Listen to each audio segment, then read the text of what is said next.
दोस्तों नमस्कार। एक बार फिर से स्वागत है आपके अपने YouTube चैनल देव जी के ट्रिक्स में। तो दोस्तों यूपीएसआई से संबंधित आपकी मूल विधि से हमने यहाँ पर कैसे कि क्रम से आपको यहाँ पर चैप्टर लिए हैं और यहाँ पर डेली ऐसे ही टेस्ट कराए जाएंगे।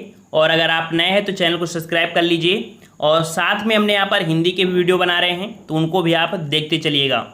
तो चलिए स्टार्ट करते हैं। एक बार सभी को यहाँ पर जय हिंद। और इस बार को इतनी मेहनत करो कि आपको एक सीट जो आपकी है आपको पक्की होनी चाहिए। ठीक है, तो चलते स्टार्ट करते हैं। यहाँ पर आपका प्रश्न पूछा गया है कि भारतीय दंड संहिता में पुल्लिंग वाचक शब्द प्रयोग किए गए हैं। भारतीय दंड संहिता में पुल्लिंग वाचक शब्द प्रयोग किए गए हैं। तो साथियों किसके किसके लिए प्रयोग किए गए हैं? नर हेतु, नारी हेतु, हर व्यक्ति हेतु, चाहे नर हो या नारी, या ऐसे शब्दों का उपयोग इन संहिता में नहीं है। सही जवाब क्या हो जाएगा? तो सही जवाब हो जाएगा ऑप्शन राइट। यहाँ पर आपका हो जाएगा सी नंबर, हर व्यक्ति हेतु, चाहे नर हो या नारी। ठीक है, आपकी भारतीय दंड संहिता जो कि धारा 8 के अनुसार, ठीक है, धारा 8 के अनुसार सबके लिए यहाँ पर आपके पुल्लिंग वाचक शब्द का ही प्रयोग किया गया है। ऑप्शन राइट आपका सी हो जाएगा। चलिए साथियों नेक्स्ट क्वेश्चन का आते हैं और सभी लोग वीडियो लाइक करें। कर आपसे भारतीय दंड संहिता में शब्द स्त्री घोतक है, स्त्री घोतक है। तो ये शब्द जो आपका है ये धारा आपके 10 में है। ठीक है, धारा 10 में पुरुष व स्त्री में बताया गया है, जो कि सही जवाब यहाँ पर हो जाएगा ऑप्शन राइट आपका सी। किसी भी आयु की स्त्री हो उसके लिए यहाँ पर कह सकते हैं स्त्री घोतक के शब्द आपका प्रयोग किया गया है। ठीक है, ये शब्द आपका है, ये किसी भी आयु की मानव नारी घोतक आपका है। ठीक है, ऑप्शन आपका सी हो जाएगा।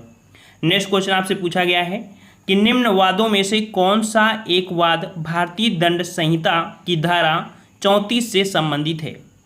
धारा 34 से संबंधित आपका यहाँ पर कौन सा आपका वाद है? तो 7 का जवाब यहाँ पर क्या हो जाएगा? 7 का ऑप्शन राइट आपका सही जवाब हो जाएगा ऑप्शन राइट यहाँ पर सी नंबर, बरिंद्र कुमार घोष बनाम किंग एम्पेरर। ऑप्शन राइट आपका यहाँ पर सी सही हो जाएगा।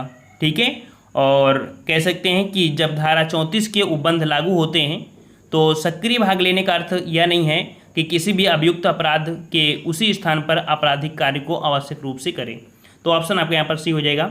नेक्स्ट क्वेश्चन आपसे अगला पूछा गया है यहाँ पर कि निम्नलिखित वादों में से सामान्य आशय से संबंधित है, सामान्य आशय से संबंधित है। यहाँ पर कौन कौन संबंधित हैं? तो यहाँ पर आपका पहला पॉइंट जो आपका है कौन सा, महबूब शाह बनाम एम्परर, ये आपके हैं। और बरिंद्र कुमार घोष बनाम आपके एम्परर, ये भी आपके यहाँ पर इससे संबंधित हैं। और वहीं पर आपके डी नंबर श्री कांतिया बनाम बम्बई राज्य, ये संबंधित है। अर्थात ऑप्शन आपके जो सामान्य आय से संबंधित हैं आपका बी हो जाएगा। 1, 2, 4 ये आपके यहाँ पर संबंधित हैं। नेक्स्ट क्वेश्चन का आते हैं। क्वेश्चन आपसे अगला है कि एक सफल अभियोजन का परिणाम होता है, एक सफल अभियोजन का परिणाम होता है। तो सफल अभियोजन का परिणाम होता है दोष सिद्ध होता है। क्या होता है? दोष सिद्ध होता है, जो कि ऑप्शन राइट आपके यहाँ पर सी हो जाएगा, दोष सिद्ध होता है। नेक्स्ट क्वेश्चन आपसे अगला पूछा गया है कि प्राइवेट प्रतिरक्षा का अधिकार किससे संबंधित है? प्राइवेट प्रतिरक्षा का अधिकार किससे संबंधित है? तो प्राइवेट प्रतिरक्षा का संबंध आपका जो हो जाएगा अधिकार, ये आपका होता है शरीर व संपत्ति दोनों से। ठीक है, शरीर व संपत्ति दोनों से संबंधित आपका होता है, जो आपकी भारतीय दंड संहिता है धारा 97। ठीक है, धारा 97 में प्रत्येक व्यक्ति को मानव शरीर पर प्रभाव डालने वाले अपराध के विरुद्ध अपने शरीर की अन्य व्यक्ति के शरीर की प्रतिरक्षा का अधिकार आपका है। ऐसे व्यक्ति को ऐसे कार्य हेतु जो चोरी, लूट आदि करते हैं वो सब आपकी इसी अपराध के अंतर्गत आपको देखने को मिलते हैं। नेक्स्ट क्वेश्चन का आते हैं। क्वेश्चन आपसे अगला पूछा है कि आत्मरक्षा का अधिकार है, आत्मरक्षा का अधिकार है। तो यहाँ पर आत्मरक्षा का अधिकार क्या होता है? अपने शरीर के प्रति अपराध से प्रतिरक्षा, दूसरे के शरीर की प्रतिरक्षा, चोरी, लूट आदि अपराध से प्रतिरक्षा, उपरोक्त सभी। तो यहाँ पर आपका सही जवाब हो जाएगा ऑप्शन डी। यहाँ पर ये सभी स्थितियों में आत्मरक्षा का अधिकार निम्न है। ठीक है, भले ही वो चोर हो या अपराध हो, आत्मरक्षा करना एक स्वाभाविक होता है। नेक्स्ट क्वेश्चन आपसे पूछा गया है कि किस मामले में आत्मरक्षा का अधिकार उपलब्ध नहीं है? तो किस मामले में आत्मरक्षा का अधिकार उपलब्ध नहीं है यहाँ पर? तो यहाँ पर देखिए आपराधिक अत्याचार को रोकने में, जंगम संपत्ति की रक्षा में, और यहाँ पर ये दिया है। यहाँ पर जो आपका जवाब हो जाएगा ऑप्शन आपका हो जाएगा आपका फर्स्ट, लोक सेवा द्वारा किया गया कार्य। याद रखिएगा कि लोक सेवा द्वारा किया गया कार्य आत्मरक्षा का अधिकार के अंतर्गत नहीं आता है। ठीक है, आपने धारा 99 पढ़ी होगी। ठीक है, धारा 99 के अनुसार यदि कोई कार्य जिससे मृत्यु या घोर उपहित की आशंका युक्त हो कारित नहीं है तो ऐसे में आपका होता है। तो यहाँ पर याद रखिए कि जो लोक सेवक द्वारा आपका ये किए जाने का प्रयत्न किया जाता है, तो यहाँ पर फर्स्ट आपका यहाँ पर नहीं होगा। ठीक है, और नेक्स्ट क्वेश्चन का आते हैं। क्वेश्चन आपसे अगला है कि महिला की लज्जा भंग करने संबंधी हमला दंडनीय है। महिला की लज्जा भंग करने संबंधी हमला दंडनीय है। ये जो आपका है ये किस संहिता में? तो आपकी भारतीय दंड संहिता में आपका होता है। ठीक है, 14 का ऑप्शन आपका यहाँ पर ये हो जाएगा। और ये धारा जो आपका 354, ठीक है, धारा 354 के अंतर्गत महिला की लज्जा भंग करने संबंधी हमला जो होता है वो दंडनीय होता है। ठीक है, और कोई भी किसी भी स्त्री की लज्जा भंग करने के आशय से ये है कि वह उसकी लज्जा भंग करेगा, उस स्त्री पर हमला करेगा या अपराध बल का प्रयोग करेगा, वह दोनों से किसी भांति कारावास संबंधी है। ठीक है, और 1 वर्ष से कम नहीं आपकी होनी चाहिए इसमें से। ठीक है, और 5 वर्ष तक की कह सकते हैं हो जाती है, इसमें से सजा हो जाती है। ठीक है, नेक्स्ट क्वेश्चन पूछा गया है कि दहेज लेना एवं देना किस विधि के अंतर्गत अपराध है? दहेज लेना एवं देना किस विधि के अंतर्गत अपराध है? 15 का जवाब। तो जवाब हो जाएगा ऑप्शन राइट आपका यहाँ पर कौन सा? फर्स्ट नंबर, दहेज प्रतिषेध अधिनियम 1961। ठीक है, 1961 के अंतर्गत आपका आता है। नेक्स्ट क्वेश्चन आपसे अगला पूछा गया है, कह रहा है राम गुस्से में श्याम को मारने का प्रयत्न करता है। श्याम को ऐसी स्थिति में प्राइवेट प्रतिरक्षा का अधिकार भारतीय दंड संहिता की किस धारा में होगा?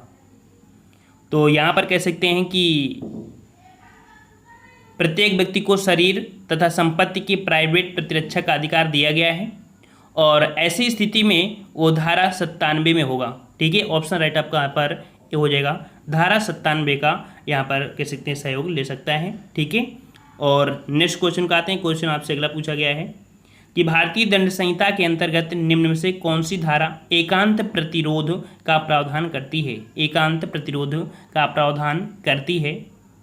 तो यहाँ पर कह सकते हैं कि जब कोई व्यक्ति ऐसे अपराध के लिए दोषित ठहराया जाता है जिसके लिए न्यायालय को उस संहिता के अधीन उसे कठिन कारावास से दंडित या कह सकते हैं दंडनिष्ठ करने की शक्ति है, तो न्यायालय अपने दंडादेश द्वारा ये आदेश दे सकती है, जो कि धारा आपका होता है यहाँ पर 73। ठीक है, धारा 73। नेक्स्ट क्वेश्चन आपसे पूछा गया है कि दंड संहिता जो आपकी दंड प्रक्रिया संहिता की धारा 144 के अधीन प्रथम सूचना रिपोर्ट संबंधित है। धारा 154 की जो अधीन प्रथम सूचना रिपोर्ट संबंधित है, ये आपकी किससे संबंधित होती है? तो जवाब यहाँ पर आपका हो जाएगा केवल संज्ञेय अपराध से। ठीक है, किससे होता है आपके?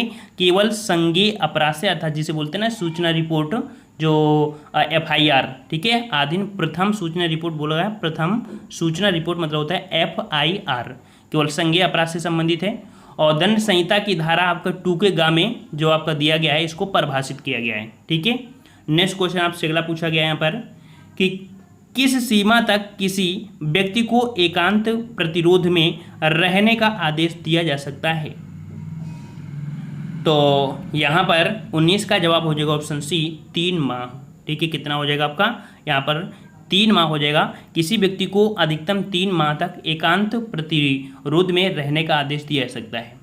यदि कारावास की अधिक 6 माह से अधिक ना हो तो 1 माह से अधिक समय, यदि कारावास की अवधि 6 माह से अनधिक और 1 वर्ष से अधिक ना हो तो मास में अनिष्ट। ये आपके इसी पॉइंट में आपको देखने मिलते हैं, तो डायरेक्ट यहाँ पर रट लेना है आपको 3 माह। ठीक है, नेक्स्ट क्वेश्चन आपसे पूछा है कि भारतीय दंड संहिता का अध्याय 4 संबंधित है। तो अध्याय 4 जो संबंधित है वो आपकी किससे? तो ये संबंधित है आपके साधारण अपवाद से। ठीक है, किससे? साधारण अपवाद से संबंधित है। और भारतीय दंड संहिता की धारा जो आपकी 76 है, ठीक है, धारा 76 से लेके 106 ये सभी आपके जो आते हैं साधारण अपवाद से ही संबंधित हैं। ठीक है, नेक्स्ट क्वेश्चन आपसे अगला पूछा गया है कि सूत्र तथ्यगत भूल क्षम्य है संबंधित, तथ्यगत भूल क्षम्य है संबंधित। और ये जो आपका दिया गया है आपके ऑप्शन यहाँ पर हो जाएगा बी नंबर, भारतीय दंड संहिता की धारा 76 से संबंधित है। ठीक है, 76 से संबंधित है। और कह सकते हैं कि कोई बात यहाँ पर जो भारतीय दंड संहिता की धारा जो 76 के अनुसार कोई बात अपराध नहीं है जो किसी ऐसे व्यक्ति द्वारा की जाए जो उसे करने के लिए विधि द्वारा अबाध्य हो या जो तथ्य भूल के कारण न हो। ठीक है, नेक्स्ट क्वेश्चन को आते हैं। क्वेश्चन आपसे अगला पूछा गया है कि भारतीय दंड संहिता 1860 में नासमझ गुड़िया को आपराधिक दायित्व को छूट निम्न किस धारा में प्राप्त है।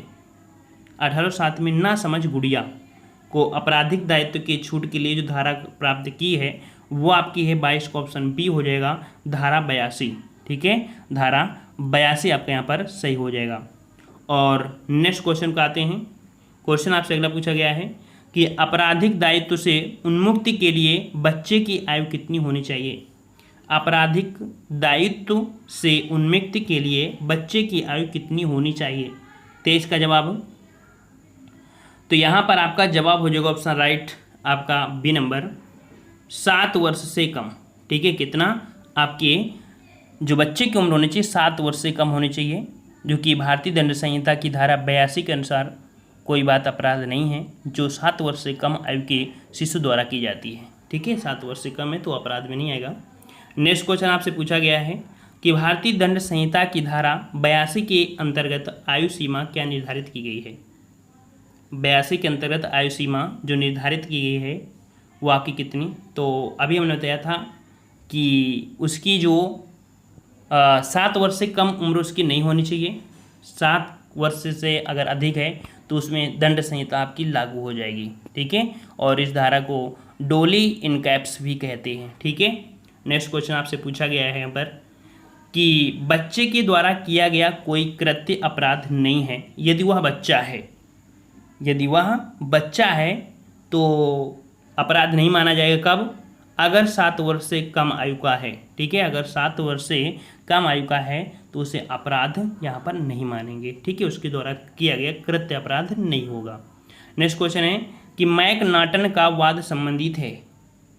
मैकनाटन का वाद जो संबंधित है वो आपके है ऑप्शन ए, विकृत चित्तता से। विकृत चित्तता से है और इसमें जो भारतीय दंड संहिता की धारा 84, ठीक है, धारा 84 के अंतर्गत आपकी जो व्याख्यायित किया गया है कि धारा 84 के अनुसार कोई बात अपराध नहीं है जो उसे करते समय चित्त विकृत के कारण उस कार्य की प्रवृत्ति या यह कि कुछ वह कर रहा है वह दोषपूर्ण या विधि के प्रतिकूल है जानने में सक्षम है। ठीक है, नेक्स्ट क्वेश्चन का आते हैं। क्वेश्चन आपसे अगला पूछा गया है कि एक शेर खा पर झपटता है, का शेर पर यह जानते हुए गोली चलाता है कि उससे खा की मृत्यु हो सकती है। गोली से वस्तुतः खा की मृत्यु हो जाती है। इस प्रकार आप समझिए, ऐसे भी क्वेश्चन आपका होता है कि आपको का खा समझना है कि ये दिए क्या वर्ड है ना। तो यहाँ पर जो 27 का है वो ऑप्शन आपका हो जाएगा आपका यहाँ पर ए नंबर, का किसी अपराध का दोषी नहीं है। यहाँ पर दिया है कि एक शेर खा पर झपटता है, का शेर पर यह जानते हुए गोली चलाता है कि उससे खा की मृत्यु हो सकती है। तो आपकी का किसी अपराध का दोषी नहीं है। ठीक है, क्योंकि खा की यहाँ पर मृत्यु हो चुकी है जबकि वो रक्षा कर रहा था। ठीक है, नेक्स्ट क्वेश्चन का आते हैं। क्वेश्चन आपसे अगला है कि भारतीय दंड संहिता की धारा 320 में गहरी चोट अर्थात ग्रीवियस हर्ट में कितने प्रकार की चोटों को सम्मिलित किया गया है। गहरी चोट जो होती है इसमें से कह सकते हैं कितने प्रकार के चोटों को सम्मिलित किया गया है। तो यहाँ पर आपका जवाब हो जाएगा आपका डी, धारा 8। याद रखिए 8 प्रकार के चोटों को सम्मिलित किया गया है भारतीय दंड संहिता की जो आपकी 320 के अंतर्गत आपका आती हैं और इनको ही घोर कहलाती हैं। ठीक है, और जैसे कि आपका हो जाता है किसी की नेत्र दृष्टि, ठीक है, नेत्र से संबंधित होती है, काम से संबंधित होती है, अंग या जोड़ का विच्छेद होता है। ठीक है, और किसी भी शक्ति द्वारा नाश होता है। ठीक है, अंग का चेहरे से संबंधित होता है, दांत संबंधी होता है। ऐसे वर्ड आपको देखने को मिलते हैं जो 8 प्रकार की गहरी चोट होती हैं। नेक्स्ट क्वेश्चन दिया है कि राम सोहन के घर में खिड़की से घुसता है, राम ने निम्नलिखित में से कौन सा अपराध किया। ये टेस्ट पेपर आपको देखने को मिला था, जो कि हमने आपको बताया भी था। तो यहाँ पर राम सोहन के घर में खिड़की से घुसता है और राम ने यहाँ पर जो अपराध किया है वो किया है आपके कौन, तो आपका ऑप्शन यहाँ पर हो जाएगा कौन सा, ऑप्शन आपको हो जाएगा सेंधमारी ग्रह भेदन, सेंधमारी या ग्रह भेदन बोलेंगे। तो यहाँ पर कह सकते हैं कि भारतीय दंड संहिता जो 1860 थी तो उसमें से 445 में परिभाषित किया गया है। नेक्स्ट क्वेश्चन दिया गया है कि भारतीय दंड संहिता की किस धारा में विध विरुद्ध जमाव को परिभाषित किया गया है, अर्थात अनलॉफुल असेंबली। ये किया गया है धारा आपकी 141 में। ऑप्शन आपका यहाँ पर फर्स्ट हो जाएगा धारा 141। इसमें जमाव संबंध परिभाषित किया गया है कि 5 या अधिक व्यक्तियों का जमाव विध विरुद्ध जमाव कहा जाता है यदि उन व्यक्तियों का जिनसे वह जमाव गठित हुआ है। ठीक है। नेक्स्ट क्वेश्चन के यहाँ आते हैं। क्वेश्चन दिया है कि भारतीय दंड संहिता की किस धारा में आपराधिक षड्यंत्र को परिभाषित किया गया है। तो आपराधिक षड्यंत्र को जो परिभाषित किया गया है ये किया गया है आपके धारा 120 के का में। ठीक है, धारा 120 के का में आपराधिक षड्यंत्र को परिभाषित किया गया है। इसके अनुसार क्या होता है, जब 2 या अधिक व्यक्ति हों, कोई अवैध कार्य हो अथवा कोई ऐसा कार्य हो जो अवैध नहीं हो, अवैध साधनों द्वारा हो, करने या करवाने सहमत हो, तब ऐसी सहमति आपराधिक षड्यंत्र कहलाती है। नेक्स्ट क्वेश्चन दिया गया है यहाँ पर कि निम्नलिखित में से कौन सी भारतीय दंड संहिता की धारा भारतीय संविधान के अनुच्छेद 14 से 21 के अधीन असंवैधानिक करार की गई है। तो यहाँ पर देख सकते हैं धारा संविधान के अनुच्छेद 14 से 21 के अधीन असंवैधानिक करार की गई है। यह है धारा 303। ठीक है, धारा 303 जो आपका है, तो इसके अनुसार जब कोई आजीवन कारावास के दंडादेश के अधीन होते हुए हत्या करेगा वह मृत्युदंड से दंडित किया जाएगा। ठीक है, अगर आजीवन कारावास होती है और ऐसे होते हुए हत्या अगर कर देता है किसी की तो उसे मृत्युदंड किया जाएगा। ठीक है। और नेक्स्ट क्वेश्चन को आते हैं। क्वेश्चन आपसे अगला पूछा गया है कि भारतीय दंड संहिता की किस धारा में दंगा परिभाषित किया गया है। दंगा फसाद होता है तो ये जो आपके आता है धारा 159 के तहत। ठीक है, धारा 159 के तहत आपका हो जाएगा कि जब 2 या अधिक व्यक्ति लोक स्थान में लड़कर लोक शांति में विघ्न डालते हैं तब ये कहा जाता है कि वे दंगा करते हैं। ठीक है, और दंगा करने के लिए उन्हें कह सकते हैं कि उन्हें दंड दिया जाएगा। नेक्स्ट क्वेश्चन को आते हैं।